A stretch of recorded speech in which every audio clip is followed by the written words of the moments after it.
देश को बलिदानों की, दे देना आवाज बेतवा के पानी को, और देख लेना तब विंध्याचल हिमगिर तक उड़कर जाएगा आला उदल की बानी को, आला उदल की गाथा को जगनक फिर से दोहराएगा। इस देश की बलवेदी पर मर मिटने को हर बच्चा तैयार, अबे बुंदेला ना बूढ़ो भार, ना बल खाएगा ये तलवार, ना बल खाएगा ये तलवार। नमस्कार, बंजारा बीट्स में आपका स्वागत है। मैं हूं ज्योति प्रकाश खरे। आज हम आपको मिला रहे हैं एक ऐसी शख्सियत से जो अंतर्राष्ट्रीय स्तर पर उन्होंने बहुत काम किया है। चलिए मिलते हैं कृष्ण कुमार दीक्षित जी से। नमस्कार दीक्षित जी। नमस्कार, धन्यवाद खरे साहब। मेरा सौभाग्य है कि आज बंजारा चैनल के लोगों से संपर्क आपके माध्यम से हो रहा है। मैं बहुत प्रसन्न हूँ। दीक्षित जी, आप अपनी उपलब्धियां और अपने परिचय और कहाँ से आपका बुंदेलखंड से जुड़ाव है उसे शुरू कीजिए। मित्र, मैं बुंदेलखंड में हमीरपुर जिला में गांव पोथिया है, वहाँ का मूलतः रहने वाला हूँ। वहीं मैं कक्षा 8 तक पढ़ा और 8वें के बाद हमीरपुर GIC में मैंने इंटर किया वहाँ से। इसके बाद फिर लखनऊ यूनिवर्सिटी से BSc, गोरखपुर यूनिवर्सिटी से MSc और कानपुर यूनिवर्सिटी से LLB किया जी, और कर्नाटक यूनिवर्सिटी से LLM किए हुए हूँ जी। मैं 5 साल तक लेक्चरर रहा, विशेष रूप से मौदाहा रगौल जो है मौदाहा बुंदेलखंड में, उसमें रहा जी। फिर बाद में फतेहपुर में मैथमेटिक्स का लेक्चरर हुआ जी। इसके बाद सन 1978 में मैं पब्लिक सर्विस कमीशन के यूपी पब्लिक सर्विस कमीशन के एग्जाम से सेल टैक्स अफसर के रूप में चयनित किया गया जी। और लगातार सर्विस करने के बाद कितने वर्ष किया आपने वहाँ? 34 साल लगभग करने के बाद 2012 में मेरा रिटायरमेंट मेरठ से। किस पद से आप रिटायर? मैं डिप्टी कमिश्नर पद से रिटायर हुआ हूँ। सेल टैक्स का डिप्टी में क्लास 1 पद है जी। और अब मैं पेंशन पाता हूँ। लेकिन 2012 के बाद से मैंने वो इच्छाएं जी, जो मैं सर्विस में रहते पूरी नहीं कर पाया था। सर्विस में तो मैं वो काम करता था जो सरकार हमसे चाहती थी जी, जी। लेकिन मैं क्या काम करना चाहता था वो रिटायरमेंट के बाद उसको क्लाइमेक्स में लाया हूँ जी। और बड़ी उपलब्धियां हैं। मुझे हमारे दर्शक को आप एक एक करके अपनी उपलब्धियां बताएं। सबसे पहली उपलब्धि तो यह है कि मैंने 15,000 पुस्तकों का एक निजी लाइब्रेरी बनाई है जी। उसमें इतिहास, दर्शन, गणित, तमाम विषयों की वो सब किताबें हैं जो अन्य पुस्तकालयों में दुर्लभ हैं और वो सारी पुस्तकें मैंने खरीदी और पढ़ी है। दूसरी उपलब्धि यह है जो मेरा गणित छूटा हुआ था सन 1973 से, गणित की किताबों को मैं सर्विस के दौरान उपन्यास की तरह पढ़ता रहा जी। संपर्क में रहा और उसके बाद मैंने गणित का एक विश्वकोश इंसाइक्लोपीडिया लिखा है। 600 पन्ने का उपन्यास है वो, 600 पन्ने के कलेवर का ग्रंथ है और उसको गवर्नमेंट ऑफ इंडिया ने, शिक्षा विभाग ने, मानव संसाधन विकास मंत्रालय ने पब्लिश किया है। 3,500 दाम है जी। तो ये मेरी बड़ी उपलब्धि है पूरे जीवन में। लेकिन इसको लिखने में मुझको 3 साल एक पैर पर खड़ा रहना पड़ा जी। दूसरा, मेरी सन 1962 से मैं ओरिगामी एक आर्ट है उस पर काम करता रहा। जापानी आर्ट है और उसमें मुख्यतः एक ये चिड़िया शुरुआत यहाँ से हुई। एक कागज को मोड़ करके जी। इस तरह की चिड़िया बनाते हैं जी, जी। तो इस चिड़िया का बनाने का ये है कि केवल एक पेपर वर्गाकार कागज लेकर के केवल मोड़ करके बिना गोंद, स्टेपलिंग और स्पिनिंग के अलावा आप कहीं इसको काटेंगे नहीं, इसको हवा में रख के बनाना है। अच्छा अच्छा। तो इस तरह मैं लाखों खिलौने में बना लेता हूँ जी। इसकी उपलब्धि ये रही कि मैं विश्व के 40 जो ऑर्गेमी फोल्डर हैं, इंथुजियास्ट हैं जी। उनमें मेरा नाम है जी। मैंने 2 पुस्तकें लिखी हैं तो ओरिगामी के लिए, एक हिंदी में है एक अंग्रेजी में है जी। और उस कला से, ऑर्गेमी कला से गणित के सारे विषय, अंकगणित, बीजगणित, ठोस समित, रेखा गणित और फिजिक्स, केमिस्ट्री, योगा, मेडिटेशन और मोक्ष कैसे प्राप्त किया जाए इस पर वो है जो उसका शोधपरक काम है। विदेशों में बहुत उसका होगा और इस आर्ट को सिखाने के लिए मैं 18 देशों में घूम कर आया हूँ। वहाँ की एसोसिएशन मुझको बुलाती हैं। अभी विशेष रूप से मैं जो ज़्यादा जाता रहता हूँ एडिनबरा यूके में और अमेरिका में न्यूयॉर्क जी। अभी पिछले महीने मैं 15 दिन के लिए जापान में जो वासेडा यूनिवर्सिटी है जी। उसके इंडस्ट्रियल मैथमेटिक्स डिपार्टमेंट में ओरिगामी के माध्यम से जो पैकिंग मटेरियल बनाते हैं जी। उसकी कास्ट में 20% की कैसे कमी की जाए, इसके लिए मुझे बुलाया था और बहुत सम्मानित किया और उसको चेयरपर्सन बनाया जी। उसके वीडियो उपलब्ध हैं जी। और उसका सम्मान उपलब्ध है। जी। अब 72 साल की उम्र मेरी हो रही है। जी। इसको मैं अपने जीवन का क्रम मानते हुए जी। अकेले पीठ में पिट्ठू लाद करके ये करता रहता हूँ। ऋषि जी, इसके अलावा आपकी एक और उपलब्धि है जो शिकागो में आप बता रहे थे। जी हाँ, मैं भारतीय दर्शन के प्रति बहुत ज्यादा प्रभावित हूँ। विशेष रूप से मुझे जो है स्वामी विवेकानंद का दर्शन बहुत अच्छा लगता था। तो एक बार एक स्वामी विवेकानंद की जो इकाई है शिकागो में, उनका एक एडवर्टाइजमेंट निकला कि एक आप लेख लिखिए, उसमें $250 आपको इनाम मिलेंगे अगर आपका लेख छप गया। तो मैंने 40 पन्नों का लेख हिंदी में लिखा जी। फिर उसको अंग्रेजी में ट्रांसलेट करके भेज दिया जी। तो उनको लेख बहुत पसंद आया। उन्होंने कहा कि इसको अमेरिकन इंग्लिश में ट्रांसलेट करिए जी। तो मैंने कहा मुझको अमेरिकन इंग्लिश नहीं आती है जी। आप इसको ट्रांसलेट कर लें और छोटा कर लें। तो वहां से आ गया कि लेख इतना अच्छा है कि आपको इसको बताने के लिए हमारे शिकागो आना पड़ेगा और उस जगह पर जहां पर स्वामी जी ने खड़े होकर 1893 में वक्तव्य दिया था विवेकानंद जी ने, उसको उस जगह पर करना है। तो मेरे लिए बड़ी उपलब्धि थी, मेरा जीवन सफल गर्व की बात है। हाँ, और इसका प्रभाव इतना हुआ, इसका विषय ये था कि जो फर्स्ट वर्ल्ड कंट्रीज हैं जी, अमेरिका, यूरोप, उनके पास बहुत धन है लेकिन वहां के लोगों की परेशानियां इतनी ज्यादा हैं, उन परेशानियों का निराकरण के लिए स्वामी विवेकानंद जी की शिक्षाओं कैसे काम दे सकती है, इस पर मेरा लेक्चर था। तो टीवी बड़ा अच्छा कवरेज मिला और उन्होंने ऐसे ऐसे सवाल पूछे कि मेरी आत्मा हिल गई जिन सवालों को। एक पत्रकार ने मुझसे पूछा कि स्वामी विवेकानंद जी तो 1893 में आए थे, 2 साल के बाद चले गए, उसके बाद उनकी मृत्यु हो गई, तो इस समय की परेशानियां वो स्वामी जी कैसे जानते थे। फिर दूसरा प्रश्न पूछा कि भारतवर्ष में तो उपदेशकों की, भगवानों की भीड़ हो गई है, हर रोज चैनल में 30-40 प्रवचन लोग करते हैं और 25-30 भगवान हैं, तो आप स्वामी विवेकानंद को कहां पर रखते हैं, उनकी शिक्षाएं कितनी मानते हैं। तो उनका उत्तर देकर के बड़ा आनंद आया मुझे। और मैं अब फिर वो हर साल मुझको बुलाते हैं, अगर मौका लगा तो फिर मैं स्वामी विवेकानंद के आश्रम में जाऊंगा। इसके अलावा और आपकी उपलब्धि की क्या करें? दूसरा, एक मैं हिंदी साहित्य और मैं कविता और लेखन में मेरा गति है, लेकिन विशेष रूप से सक्रिय रूप से कवि मैं नहीं हूँ, लेकिन मैं कविता सद्य कविता कर लेता हूँ। किसी भी बात पर, किसी भी वातावरण पर मुझको आधे घंटे के अंदर मैं 25-30 लाइन की कविता बना के सुना दूंगा और उसमें ताली बज जाएगी, लोग पसंद करेंगे। इसको मैं सद्य कविता कहता हूँ। और मोटिवेशनल स्पीकर भी हूँ। IAS PCS के लिए, एग्जाम के लिए मैं बच्चों को मुफ्त में गाइडेंस देता हूँ, जिसको आनंद करके, जिसको देख करके लोग, बहुत से लोग सरकारी नौकरियों में पा रहे हैं और मानसिक शांति मिलती है। दूसरा, ओरिगेमी से मानसिक रोगों का इलाज कैसे किया जाए, इस पर मैंने पूरा अध्ययन किया है और मैं उनको साइकोलॉजिकल और फिजिकल बीमारियों से दूर करने का प्रयत्न करता रहता हूँ। दीक्षित जी, इसके अलावा और ऐसे आपके क्योंकि उपलब्धियां इतनी महत्वपूर्ण हैं कि छोटे से इंटरव्यू में क्षमा पाना बड़ा कठिन है, लेकिन आप हमें बताइए कुछ और भी ऐसा है लुका छुपा जो हमें दर्शकों को आज आप शेयर करना चाहेंगे? हाँ, खैर साहब, मैं ये बता दूं, सरकारी अधिकारी से रिटायरमेंट के बाद वो टूट जाते हैं जी। अकबर इलाहाबादी का एक शेर है जी। जिस दिन वो रिटायर हो रहे थे, उस दिन अकबर इलाहाबादी से पूछा कि आपकी क्या उपलब्धि रहेगी, तो बड़े करुणा होकर उन्होंने जो शेर सुनाया मैं आपको बता रहा हूँ। वो कहते हैं कि क्या कहें अगियार क्या कार्य नुमाया कर गए, BA किया नौकर हुए, पेंशन लिए और मर गए। तो मेरी उपलब्धि यह है कि मैं पेंशन लेने के बाद भी आसानी से मरने वाला नहीं हूं। मैं समाज के हित के लिए, साहित्य के लिए और बुंदेलखंडी भाषा, संस्कृति और व्याकरण के लिए काम कर रहा हूं।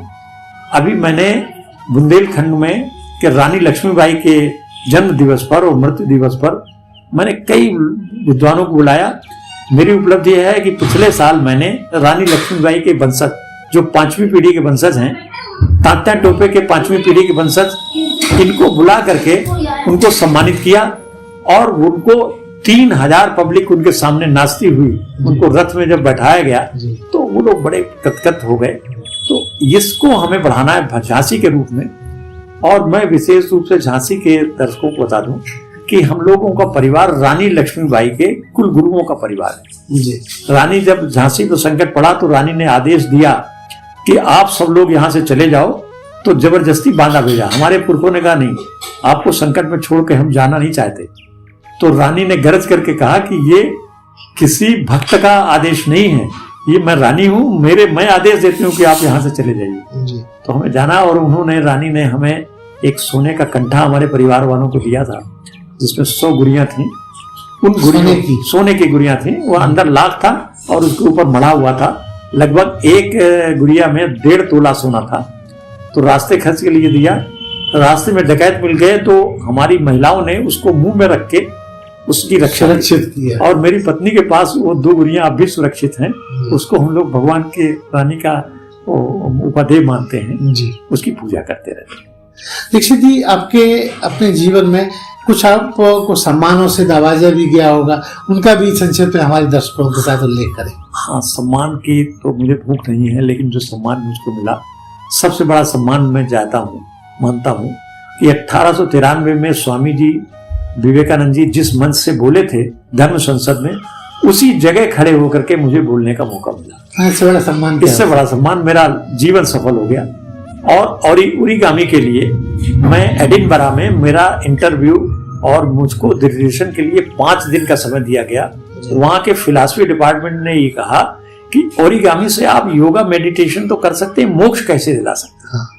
मैंने जब उनको बनाया तो उन्होंने कहा कि ना, क्रिश्चियनिटी में मोक्ष पुनर्जन्म है ही नहीं, मुसलमान में भी नहीं है जी। तो जब पुनर्जन्म वहां पर है ही नहीं तो हम मोक्ष कैसे मान सकते हैं।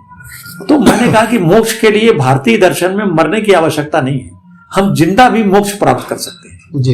तो मेरी इस बात को लगा, लेकिन जब तक पोप नहीं कह देता तब तक ये बात वो लोग मानेंगे नहीं प्रमाणिकता के साथ। तो मेरी किताब जो एडिनबरा में चल रही है जी, उसमें उस चैप्टर में कहा कि हम इसको फाड़ दें। हमने कहा नहीं, मेरी किताब आप फाड़ेंगे नहीं, मैंने बड़े श्रम से लिखी है। तब ये तय हुआ, उन्होंने कहा हम इसके ऊपर काला कागज चिपका के इसको पढ़ाएंगे। उन्होंने कहा काला कागज चिपकाइए। तो उन्होंने पोप को एक पत्र लिखा है कि भारतीय एक कलाकार हैं, उन्होंने इसको मोक्ष, इससे मोक्ष क्या है, हम इससे सहमत, अगर आप सहमत हो जाएं तो हम सहमत हो। तो अभी तक 8 साल हो गए, विचारार्थ पड़ा हुआ है। तो मैंने पूछा कि क्या है, उन्होंने कहा पोप को हम तगादा नहीं कह सकते, पोप का मन होगा तो जवाब देगा और पोप का मन होगा जवाब नहीं देगा जी। और वो हर साल इस चिट्ठी की एक दोबारा भेज देते हैं। तो पोप रिमाइंडर भी नहीं लिखते, फर्स्ट चिट्ठी उसी नई डेट से भेज देते हैं, क्योंकि पोप को रिमाइंडर भेजना उनके सम्मान के खिलाफ है। तो मैं बहुत छोटा सा हमीरपुर जिले के पोथिया गांव को पैदा हुआ एक पट्टी बोरका वाला लड़का, मेरी एक चुनौती पोप में के वेटिकन सिटी में पड़ी हुई है, मैं इसको भी अपनी उपलब्धि मानता हूँ जी। दूसरा ओरिगामी में मुझे बहुत सम्मान मिला विश्व में। इंडिया में तो 3-4 लोग हैं मेरे लेवल के, तो विश्व में लगभग 40 लोग हैं जी। तो मेरा एक ऑफर आया था कि आप गणित जानते हैं, तो एडिनबरा में उन्होंने कहा कि आप नासा में काम करने लगे और वो अच्छी तनख्वाह देंगे, लग्जरी लाइफ। लेकिन अब 72 साल की उम्र में वही है कि अगर सभी कुटिया बनारस चली जाएंगे तो पत्थर कौन चाटेगा। एक बड़ा विवश है। तो मेरा एक इच्छा होते हुए भी मैं बनारस, वहां पर मैं नासा में नहीं जा पाया। लेकिन एक उपलब्धि मुझे सबसे बड़ी, जब मैं बाली द्वीप समूह में गया तो वहां एक कबीला है जो हिंसक था और मानव भक्षी था। अब वो ठीक हो गए हैं, कुछ ठीक हो गए, कुछ नहीं भी ठीक हुई। तो मेरा सम्मान उस कबीले के लोगों ने किया और मेरे सम्मान में नृत्य प्रस्तुत किया।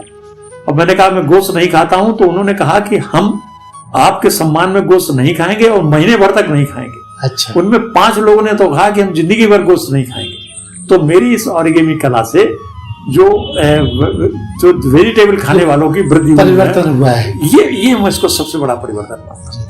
दीक्षित जी, आपकी यात्रा बड़ी दिलचस्प और रोचक है। मुश्किलें कहाँ आई आपको 72 सालों में? मेरा तो कहते हैं जब अच्छा कोई काम होता है तो मुश्किलें जरूर आती हैं। देखिए, मुश्किल तो मेरे हर जीवन में आई, लेकिन राहुल सांस्कृत्यायन का एक किताब है उनकी, घुमक्कड़ शास्त्र, उसमें अथथो जिज्ञासा करके एक चैप्टर है जी। उसमें लिखा है कि व्यक्ति को खोए हुए गधे की तरह घूमना चाहिए।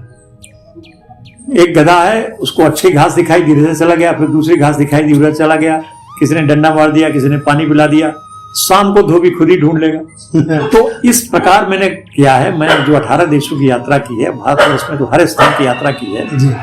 कठिनाइयां तो बहुत आई, कभी पैसा खर्च हो गया, कभी चोरी हो गई, कभी पुजारी हो गई, लेकिन उनको कठिनाइयों को चैलेंज मानते हुए मैंने अपनी यात्रा पूरी की है और भी कर रहा हूँ। इसीलिए अगर महत्वपूर्ण सवाल कहते हैं कि असफल व्यक्ति के पीछे एक महिला का हाथ होता है, तो इसमें आपकी जीवन संगनी का क्या योगदान है? एक बड़ा अच्छा प्रश्न है, लेकिन मैं डरते हुए उत्तर दे रहा हूँ कि मेरी पत्नी एक MA पास घरेलू महिला हैं, द्रवित हैं, और लेकिन उनका ये कहना है कि अब बूढ़े हो गए हो, ये सब बंद करके आराम करो।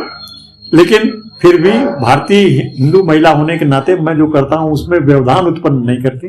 ये सबसे बड़ी कला है कि असहयोग न करना सबसे बड़ा सहयोग है। अगर वो रूठ जाएं कि नहीं आपको ये करना है, तो मुझे मजबूरी, लेकिन मेरी हर काम को वो भुनभुनाते हुए पूरी करती हैं। मैं महिलाओं को 4 हिस्से में बांटता हूँ। 4 प्रकार की महिलाएं मैं मानता हूँ कि पहली तो होती है तुष्टा, कि जो काम आप करेंगे तुष्ट हो जाएंगी, आप उनको जो खिलाएंगे खाएंगे, जैसा कहेंगे करेंगी। ऐसी महिलाएं मुश्किल से 4%। एक होती है रुष्टा, आपके हर काम में रुष्ट हो जाएंगे, अरे ऐसा नहीं होना चाहिए, ये होना चाहिए, आप ये करो ये करो, लेकिन फिर भी पत्नी के रूप में आपको खाना खिलाएंगी, आरामी बीमारी में रखेंगी, रुष्ट होंगी, लेकिन आपका सहयोग पूरा देंगे। और तीसरी है पुष्टा, ससुराल में आते ही सास से चाबी ले लेंगी, ससुर को किनारे कर देंगी, पति को दबा लेंगी, और वो जो चाहेंगी वो करेंगी। वो है पुष्टा, तुष्ट, शरीर रूप से मानसिक रूप से पुष्ट है। अब चौथी पत्नी बहुत कम होती है, वो दुष्टा है, आपके हर काम में अड़बंगा लगाएंगी, आपको मानसिक रूप से विक्षिप्त कर देंगी, परेशान कर देंगी। तो मेरा भाग्य है कि मेरी पत्नी दूसरे क्रम में रुष्टा के रूप में आती हैं, और उनकी वजह से वो कोई ऐसा व्यवधान नहीं डालती कि मैं इसको न करता। दीक्षित जी, बंजारा बीट एक ऐसा प्लेटफॉर्म है जो हम लोग इसमें आप जैसे विलक्षित और बुंदेलखंड का नाम देश विदेश में रोशन करने वाले लोगों को समाहित करते हैं। आप अपने इस 72 साल की यात्रा के बाद नई पीढ़ी को हमारे चैनल के माध्यम से कुछ संदेश दें। देखिए, बंजारा बीट्स बहुत अच्छा काम कर रहा है। गांधी जी ने कहा था कि आखिरी व्यक्ति तक अगर आपकी आवाज पहुंचती है तो ये उपलब्धि है जो बंजारा चैनल कर रहा है। बुंदेलखंड के लोगों में एक आत्मसंतोष की बड़ी भारी गुण रहता है। सब कुछ अभाव होते हैं कि एक बात भी अपनी बात वो करते रहते हैं। ये मुझको बुंदेली संस्कृत से मिला है, और मैं लोगों को ये कहना चाहूंगा कि आप अपनी बुंदेली माटी से, बुंदेली शिक्षा से, बुंदेली बोली से और बुंदेली कल्चर से संभाल रखें तो आप विश्व में कहीं कुछ कर सकते हैं। यद्यपि बड़ी बुंदेलखंड पिछड़ गया है, लेकिन मैं एक कविता के माध्यम से इसको कहना चाहूंगा कि अगर जरूरत पड़े देश को बलिदानों की, दे देना आवाज बेतवा के पानी को, और देख लेना तब विंध्याचल हिमगिर तक उड़कर जाएगा। आला उदल की बाणी को, आला उदल की गाथा को जगन फिर से दोहराएगा। इस देश की बलवेदी पर मर मिट्टे को हर बच्चा तैयार। अबे बुंदेला ना बूढ़ो भार, ना बल खाए गई तलवार, ना बल खाए गई तलवार। तो ये थे कृष्ण कुमार दीक्षित जी, जो अपनी देश और विदेश की यात्रा का मर्म और बहुत सारी ऐसे मुद्दे जो अनछुए थे बंजारा बीट के साथ शेयर कर रहे थे। बंजारा बीट से बात करने के लिए धन्यवाद। ये मेरा भाग्य है कि मैं आपके समक्ष आया और मुझको बड़ा आत्मसंतोष मिला है। जितने उपलब्धि मैं स्वामी विवेकानंद के उस मंच पर खड़े होकर बोलने पर जो मुझको सुख मिला है, वही सुख आज मुझको मिल रहा है। धन्यवाद। अपनी माटी से जुड़ा हुआ व्यक्ति हूँ। धन्यवाद। इस चैनल को लाइक और सब्सक्राइब करना ना भूलें। देखते रहिए बंजारा बीट्स।